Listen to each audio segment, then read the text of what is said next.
What's going on once again, everyone? MonkeyDude22 here for another Xbox tip, trick, or tutorial video.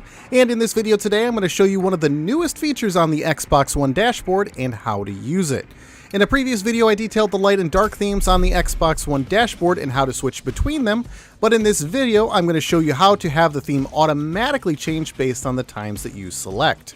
And just like changing the themes from light to dark, you'll start up on the dashboard by opening up the guide and then heading on over to the System tab and then Settings. From Settings, head on down to Personalization and then Theme and Motion. Click on the System Theme drop-down to open up a set of options between light, dark, and scheduled. And then select Scheduled and you'll see the option to change the time parameters for when you want the light theme to turn on and off. Just press A on either one of those to open up the menu and move left on the thumbstick up and down, or left and right to change the hour and the AM and the PM settings.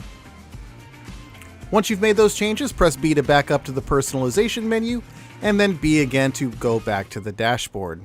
If you ever want to make any changes, just head on back to the Settings menu and Personalization and Motion to change the dashboard theme options. Well guys, that's going to wrap it up for this video. If you have any comments, questions, or suggestions for new videos, please let me know by leaving a comment in the comments section below. Please click that like button if this video was helpful, and be sure to share it with your friends if they also want to schedule the light and dark themes on the console. And with that said, if you want to see more videos just like this, make sure to hit that subscribe button. I'm MonkeyDude22. Thanks so much for watching. I'll see you in the next video.